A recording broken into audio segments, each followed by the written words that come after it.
Hi guys, hope you're all doing okay. I just want to give a special shout out to Big TC1 for recommending this truly horrific case that I think that many people watching will never have heard of. Anyway, on with the video. At around 8:25 PM on Tuesday the 1st November 2022, officers from Police Scotland forced entry to a flat on Green Dykes Road in Edinburgh, acting on a missing persons report for a 67-year-old man called Desmond Rawlings. Little did the officers know they were about to uncover one of the most heinous and savage crimes in recent Scottish history. The flat was splattered with blood, which covered the walls and ceiling, and in the living room were the mutilated remains of Desmond.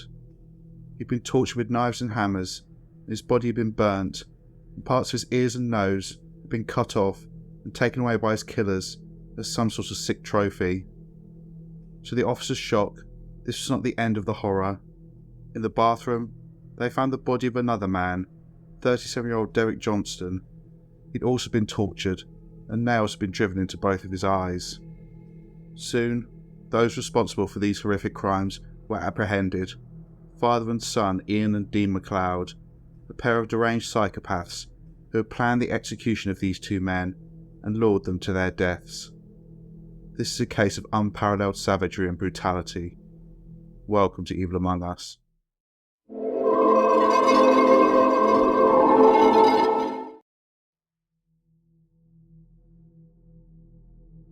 Ian John MacLeod was born in around 1958 in Edinburgh, the capital of Scotland, and grew up specifically in Leith, which is a port area in the north of the city. There's no real information about Ian's early years, aside from the fact that he came from a broken home and grew up in extreme poverty. But what is known is that he joined a local gang called the Young Leith Team, one of numerous gangs which emerged in the 1970s with names associated with the areas they covered, such as Young Niddry Terror, Tollcross Rebels, Young Mental Dry Law. Today's gangs are primarily motivated by money, controlling the multi-billion-pound drug trade, and whilst drug use and drug dealing became more prevalent in Scotland from the 1980s, initially groups like the Young Leith Team were purely tribalistic, often engaging in organised mass brawls with rival gangs, with them often knocking 7 shades of shite out of each other right in the middle of the city centre. Violence was a way to gain respect and to make a name for themselves. This pathetic mentality still exists in modern gangs. You have people murdered because they happen to step into another gang's postcode, despite the fact that the area they appear to feel is worth killing for or dying for is often a total shithole. Back to Ian MacLeod. He quickly rose through the ranks of the Young Leith Team and was given the nickname Bronco due to his unpredictability and love of violence. In 2005, a former member of the gang recalled, quote, "Every gang needed some type of leader. Ian Bronco MacLeod of the Leith Team was fearless and gave the more timid guys in the gang some bottle. Believe me, Bronco was one hard case." He continued, "Bronco's reputation for courage and violence was infamous. One time, we took on the Niddry Terror in Princes Street Gardens. The Leith Team were winning, and the Niddry Terror leader, a guy we called Zingo, took to his heels. Unfortunately for him, Bronco caught him and left him a hospital case." Ian MacLeod grew up in the same area as the author of the book Trainspotting, Irvine Welsh, and it is believed that he was one of the inspirations for the character Francis Begbie. In the book, Begbie is a violent sadist and leader of the Young Leith Team in 1980s Edinburgh. He's depicted in the 1996 film Trainspotting by Robert Carlyle, whose character is slightly different but no less dangerous. On a side note, if you haven't seen Trainspotting, then you should. It's amazing, and one of my favourite films. Ian's violence was not solely confined to his rivals on the street, and he was also a man who expected women in his life to do what he said, when he said it, and failure to comply was met with acts of extreme brutality. In July 2009, then aged 52, Ian was in court for repeated assaults against his wife Deborah and her 2 daughters. Deborah fled the relationship and as a temporary measure moved to a caravan at Thurston Manor Holiday Park in Innerwick. On the 7th of August 2009, Ian called Deborah, apologised for the assaults, claiming he would never do it again, and asked if they could get back together.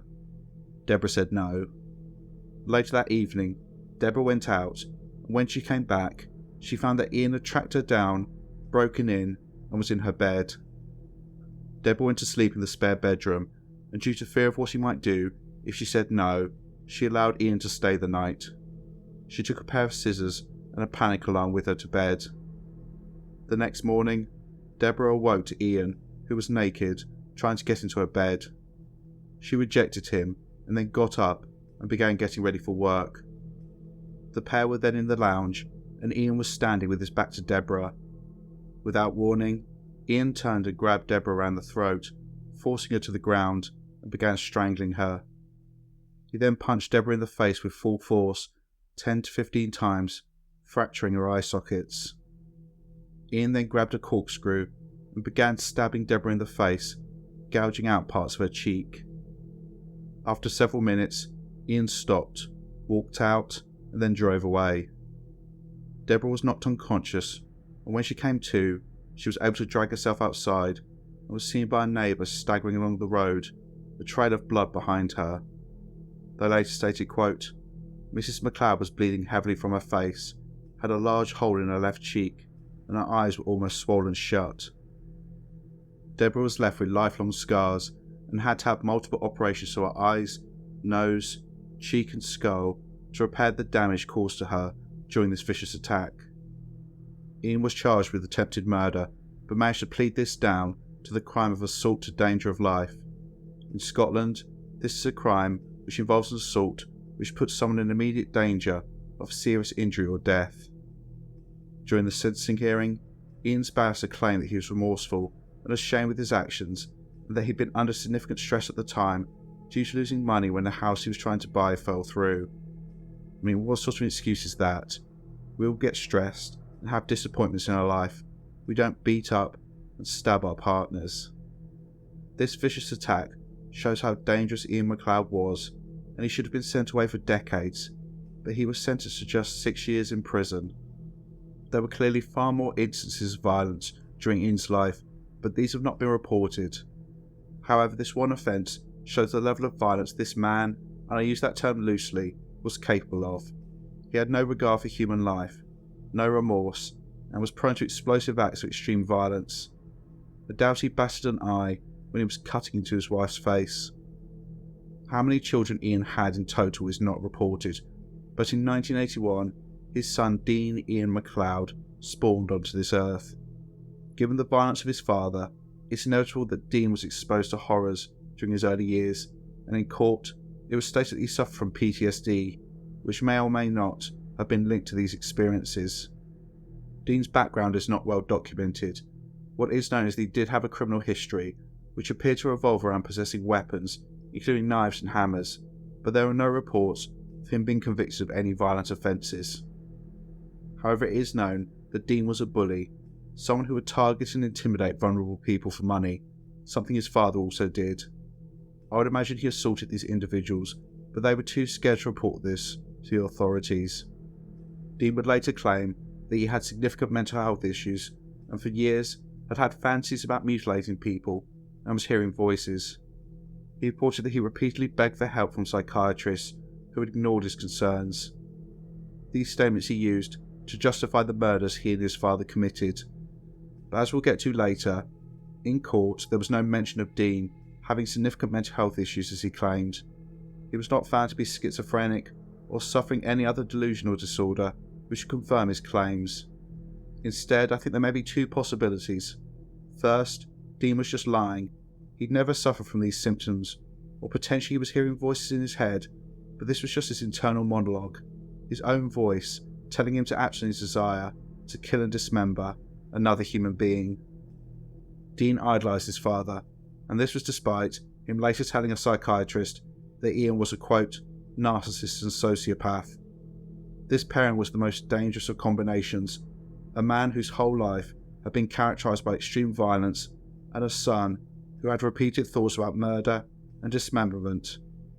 I have no doubt that Ian moulded his son into a mini version of him, someone just as vicious, with as much disregard for human life. If Dean did in fact seek help from psychiatrists to curb his violent tendencies, Ian would have likely been doing the opposite, fanning the flames, encouraging his son to engage in acts of homicidal violence. For reasons that I'll try to unpick later in the video, in around October 2022, the pair had decided they would join forces and engage in an act of unspeakable brutality, torturing and murdering 2 men before taking their own lives, and they began their preparations. Dean ordered forensic suits online, along with goggles and blue gloves, which they would wear to avoid blood splatter. They also acquired machetes, a Stanley knife, a hammer, nails, a saw, a blowtorch, cable ties and duct tape. Their instruments of torture were then laid out ready in Ian McLeod's flat in Green Dykes House on Green Dykes Road, and at the end of the month they were ready and began searching for victims.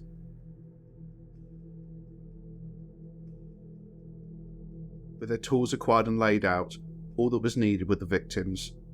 The first person approached was Derek Johnston, a 37-year-old man who lived in the Liberton area of Edinburgh. After Derek's death, his sister Pamela and his mother Angela released a statement which read, quote, "Derek should and will be remembered for the courageous, kind and caring soul he was. He had a huge heart and would help anyone in need, doing so without judgment. He held a passion for the care of animals and especially loved his dogs. He was extremely protective of our mum and I. He made us feel safe and loved us dearly." Derek is described as being a vulnerable individual in news reports related to this case, but it's unclear why. However, there is mention of him having a learning disability in one article I've read. Derek had known both Ian and Dean McLeod for years, but unfortunately, whilst he may have considered them friends, all they did was exploit him. In court, it was revealed that for 6 years, Derek had been exploited by Ian, who would take his bank card and stopped him from accessing his own money. Instead, Ian would take money out of Derek's own bank account and give it to him, but claim this was a loan and expect repayments at a massive rate of interest. As well as this, Ian would simply take out Derek's money and spend it on himself. Derek was terrified, and a few days before he died, in October 2022, he told neighbours that he'd heard that Ian and Dean wanted to kill him, although it's never been established why. Given that Ian McLeod was charged with exploiting Derek, although this was obviously overshadowed by the more serious crimes that he went on to commit, I think there's potential that maybe, after years of abuse, Derek had reported him to the police, or told someone, who eventually made this call. However, this is speculation. This is looking for logic and reason in a situation where there's none. There was only senseless violence and brutality. Potentially Derek was killed simply because he was someone that Ian and Dean felt they could easily lure to the flat, or maybe they just decided on his name on a whim. What we do know is that on Sunday the 30th of October 2022, Derek was invited to Ian's flat in Green Dykes House. Derek, as I said, was terrified of Ian and Dean, and likely accepted this invitation through fear, believing that if he didn't comply, this would make the situation worse and put him and his family in the crosshairs of these 2 deranged psychopaths. Derek arrived at 6:15 PM that evening and was never seen alive again. What happened next will never be known for sure, but Derek's autopsy showed the brutality he endured in his last hours alive. It's likely that as soon as Derek was through the door, he was ambushed and confronted with the terrible sight of 2 men in forensic suits with their torture devices laid out, ready to use. Derek was bound and gagged, and then attacked, being slashed and stabbed with a Stanley knife and machetes, which were wielded by both men, whilst a hammer was used to beat him around the head. How long it took Derek to die is unknown, but it's estimated that he was alive for around 2 or 3 hours. It's clear that Ian and Dean were taking their time. Pathologists later counted 26 slash and stab wounds and hammer blows all over Derek's body. These wounds and their positions were intended to cause Derek the maximum amount of pain to draw out his suffering. At some point, Derek did die from head trauma, but Ian and Dean's bloodlust was not satiated, and they wanted another victim.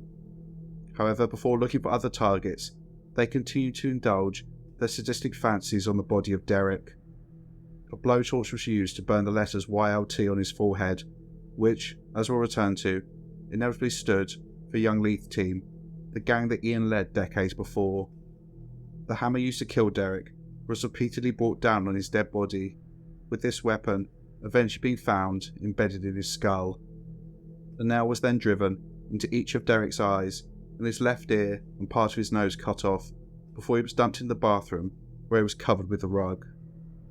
On Monday the 31st of October 2022, 2 days after Derek Johnston had been lured to his death, Ian McLeod extended another invitation to come to his flat, this time to 66-year-old Desmond Rawlings. He was a retired joiner who it appears lived in another flat in Green Dyke's house, as he's described in at least one article as being one of Ian's neighbours. Desmond had 2 daughters, who later described him as a, quote, loving, happy-go-lucky man. Again, he's reported to have been vulnerable in news reports, but it's not stated explicitly why. It appears that he knew Ian McLeod due to their living arrangements, but it's not clear if he knew Dean well, or even at all. There seems to be no reason why Desmond was targeted. He appears to have been an inoffensive man, but for whatever reason, he was marked for death.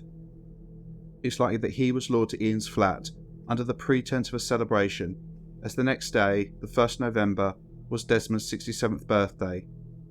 It's not known when Desmond entered the flat, or the exact sequence of events, but he suffered an even worse fate than Derek Johnston, as shown by the horrific details of his wounds documented at his autopsy. Given that the walls, floor and ceiling were splattered with blood, it's probable that Desmond would have been overpowered immediately after he entered the flat, as otherwise he would have seen the carnage and likely tried to flee. He too was tied up and gagged, and Ian and Dean went to work. Like Derek, Desmond was tortured, with him being stabbed and slashed with machetes and cut with a Stanley knife. He was also beaten mercilessly with the hammer. At his autopsy, 136 injuries were noted on his head, neck, the front and back of his torso, and all of his limbs. This was only what could be counted. It's reported there were clusters of injuries, such as multiple stab wounds, which were too numerous to count, so it's likely that the true number of injuries was far higher than 136. These were targeted injuries, specifically inflicted to cause as much pain as possible. Like Derek, Desmond would likely have been alive for several hours, experiencing unimaginable pain and terror before he died. Desmond eventually passed away from blunt force trauma to his head, and again, after he died, the violence didn't stop. The letters YLT were burnt into his flesh with a blowtorch, with these brand marks, because this is what they were, being found all over his body. His ears and parts of his nose were also hacked off.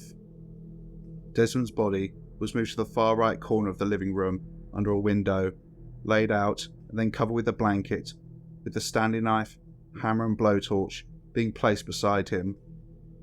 Dean then penned a rambling note which he left next to Desmond's corpse. In it he wrote, quote, "What we'd done was evil and sadistic, but I have pleaded for help for decades." He also wrote, "Nah, fuck yous. Pity I wasn't the same man as back in the day, as the targets would have been a better selection, and a lot more of them for sure. They too were done for petty reasons really. I'm sorry to let anyone down for being so evil, but I was just tired of being a laughing stock and doormat from pure teapots."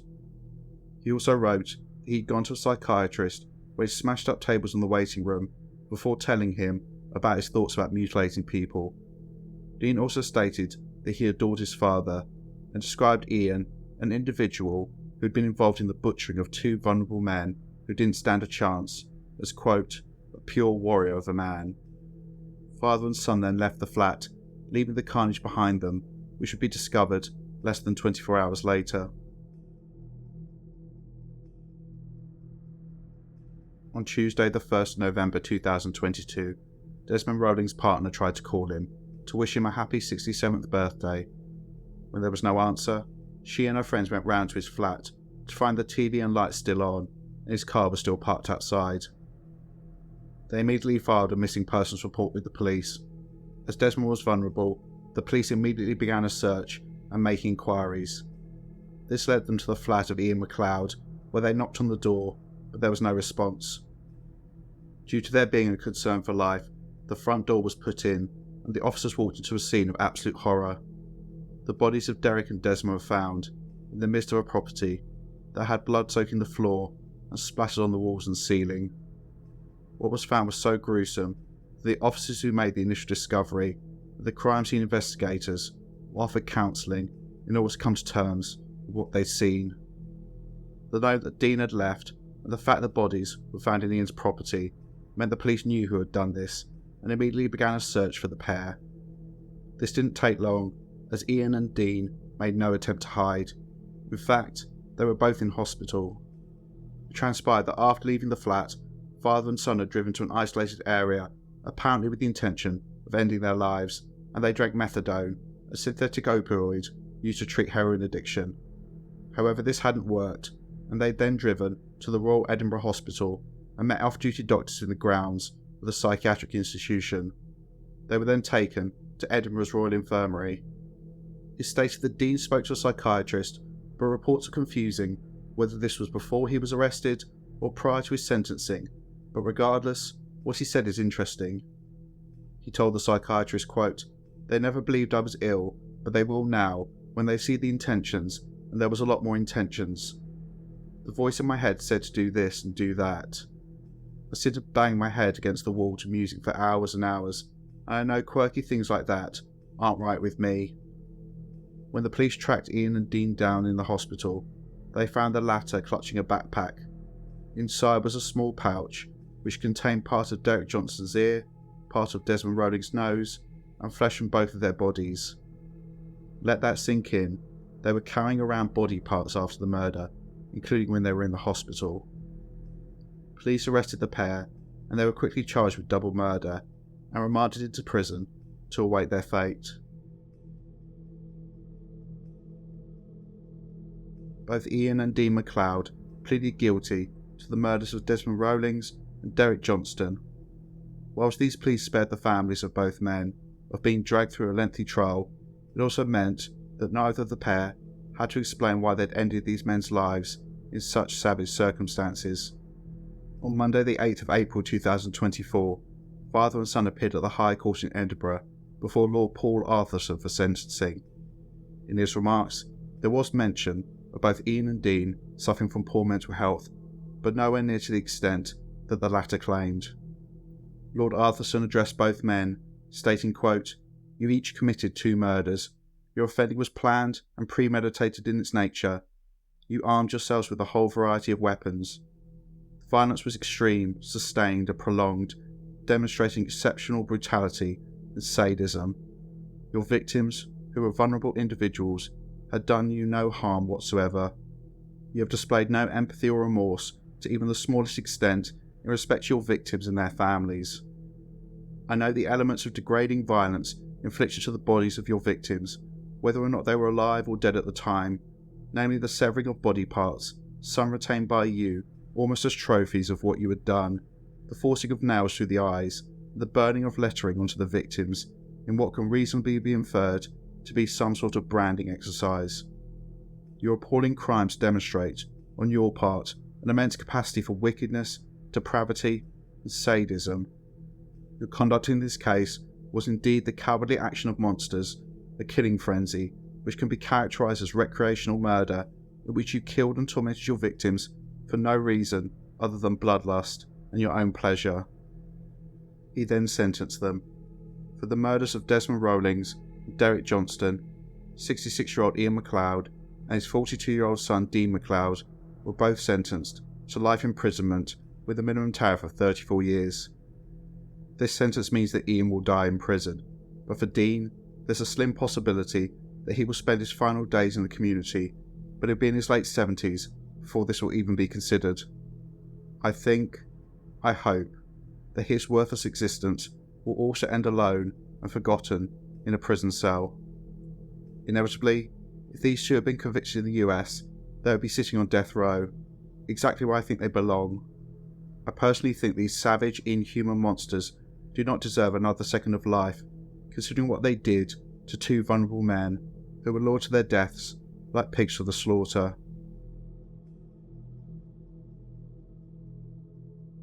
I want to thank Big TC1 again for recommending this case, not only because of the horrific nature of the crimes of Ian and Dean MacLeod, but also because they are a real challenge to profile. Ostensibly, these seem to be crimes of unimaginable cruelty with no rhyme or reason. However, this gives me an opportunity to give a little bit of a summary of how my mind works when I come up with my profiles. So I remind myself there's always a motivation. Even if the rationale is disgusting, deplorable, or deranged, people do things for a reason. I then think, why would I act in this way? What would I be trying to achieve? Why have I chosen this particular way to act? What's my worldview? If something doesn't feel right or doesn't make sense, then I focus in on it and get a little bit obsessive to try and work out how it fits into the overall jigsaw. So with this case, my initial question is, why would two men commit these horrific murders only to apparently try and take their own lives immediately afterwards? I think I have the answer, at least in one of their cases, and it all stems from the fact that in court it was disclosed that Ian McLeod has Parkinson's disease. Parkinson's is a terrible progressive neurological disease which causes movement problems and other health issues. A person with Parkinson's will likely experience tremors, stiffness, difficulty walking and swallowing and talking, amongst other things. It can turn a fit and healthy individual into someone who is bedbound and able to move in a matter of years. This would test the resolve of any of us, fear of losing the person we are and becoming a shell of our former selves. In the case of Ian McLeod, he was an individual who defined himself as being the hard man. He'd been the leader of a gang, notorious for his acts of violence, and now, because of this diagnosis, he would be reduced to, in his mind, a weak, insignificant man, someone who would be forgotten, no longer feared. He would show the world what he was capable of. One last act of savagery before he took his own life. This would be a middle finger to the world, but also the Parkinson's disease. As to Dean, as I stated, there's no evidence that I've seen which supports his claims of hearing voices and therefore being extremely mentally ill. In fact, if this had been the case, he would currently be sat in a high security mental hospital and not prison. I think he was also an individual who felt he was losing his place in the world, which was again defined by violence. So looking at the note, overall it's a self-pitying load of bollocks. Everyone else is to blame for what I did. The significant parts are where he claims that if he was the same man as back in the day, he would have killed even more, and refers to himself as being a laughing stock and a doormat for pure teapots. Now I have no idea what the hell teapots means. Perhaps some of my Scottish viewers can elaborate, but ultimately it doesn't matter. Dean is a man who, for whatever reason, was feeling marginalised, like people weren't paying him enough respect. It appears he was in a gang as well, so perhaps he was no longer seen as the hard man. Again, like his father, this is how Dean defined himself. So Dean too likely wanted to show everyone just how savage he could be, how he was not someone to be messed with. Him ending his life would be a middle finger up to the world, but in his case, his way of avoiding what would inevitably be a long custodial sentence. He would not be caged like an animal. No doubt Ian was the leader, telling his son to give in to his homicidal urges, and so the pair organised what would be their magnum opus, murders which would be so shocking they would always be remembered. For years, people in Greendykes would speak about Ian and Dean McLeod. Whilst in their own minds, these two considered themselves gangsters, mobsters, real hard men. To anyone with even a modicum of sense, they're cowards. They intimidated and stole from the vulnerable. Ian McLeod was the exact opposite of a warrior of a man, and this is shown by their targets, Derek Johnston and Desmond Rawlings, men they knew they could overpower due to their disabilities. Derek and Desmond were just pieces of meat. It's clear that Ian and Dean are sadists. If they were going to die after these murders, they were going to enjoy every last minute, and they took their time. These are men who'd get off on other people's pain and powerlessness. Ian was desperate to tell the world who had done this, and so the letters YLT, standing for Young Leith Team, were burned into both of his victims. I've had a look, and I can't even see that this gang exists anymore. Some sources say it does, others say it disbanded decades ago. Potentially Ian still ran some sort of criminal enterprise, which he referred to as the Young Leith Team, desperately trying to hold on to delusions of power. Or perhaps he was trying to hark back to a time in his life where he was dominant. He was Ian Bronco McLeod, notorious hard man, and he wanted people to remember that he was still here, still as dangerous. Either way, This man is truly pathetic, and the pair are evil without any redeeming features. Branding the victims was another act of degradation, and removing body parts from the scene was trophy taking, common in serial killers, so they could relive the murders. These men have no remorse, no empathy, no soul, and I know what's happening now. They're both living it up in prison, using their crimes to get respect and intimidate others. However, as Ian's strength fades, he will simply be another inmate, dying alone in his cell. And when he passes away, I think the realisation of his situation might eventually dawn on Dean. He's not a hard man, he's not a gangster, and his father won't be there to lead him and protect him.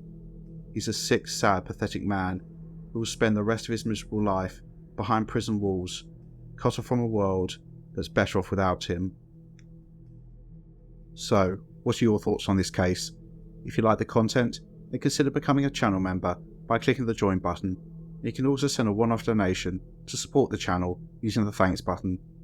Please like, share and subscribe. Take care, and I'll see you in the next one.